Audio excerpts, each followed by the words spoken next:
दोस्तों धमाकेदार नई अपडेट तव्हां सां शेयर कंदासीं पंहिंजा वेरी सोप सीरियल जी हाँ दोस्तों, तव्हां ॾिठो त कीअं ज़ुल्फ़कार बुर्दी एंट्री हई। कल मां तव्हांखे ॿुधाए छॾियो दोस्तों, नओं जेको आहे करेक्टर ज़ाहिर थींदो जेको अकबर खान जे रूप में ईंदो, चाकर खान साम्हूं वहाॾो अटकाईंदो। तव्हां ॾिठो त उते पनाह वरिती आहे सिकू वारनि, होॾां हसीना बेगम बि मारिजी वई। दोस्तों इहा हिकु वॾी ग़लती आहे, छो त क़ासिम जेको हसीना बेगम खे पैसनि जी लालच में उतां कढियो बंगले मां, ऐं लालच हुई त इन जा करोड़ रुपया अकाउंट में आहिनि, उहो पंहिंजे नाले करे या शादी कंदुमि या मारींदुमि।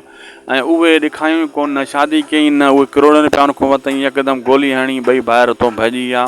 इहो मां तव्हांखे अॻे ॿुधायो, कुझु अहिड़ा सीन ईंदा दोस्तों त तव्हां परेशान थी वेंदो, हे अचानक ईअं कीअं थी वियो। छो त मां तव्हांखे ॿुधायो ड्रामो हिते ख़तमु थियणो हो, इहो सीन ख़तमु थियण जो हुयो, ऐं इहो इन जे करे रिकॉर्ड थियल हुयो त हसीना बेगम मरदी ऐं क़ासिम वारनि खे जेको आहे सांवल मारे चाकर मारे छॾींदा। बहरहाल उहो हसीना खे हिते मारे छॾियूं, बाक़ी जाबर ऐं जेको क़ासिम कोन मारींदा, उहो सीन न ॾेखारींदा। हाणे अॻिते वधायो अथनि ड्रामो, इन जे करे उहो सीन कटे छॾींदा उनजो मारण वारो, ऐं अॻिते इहो आहे इहे भॼी वेंदा हितां, ऐं इन जे करे हू चाकर ऐं सांवल वारा लॻियल हूंदा। यानी इहो हिकु अहिड़े हिसाब सां कहाणी खे वधायो वियो आहे।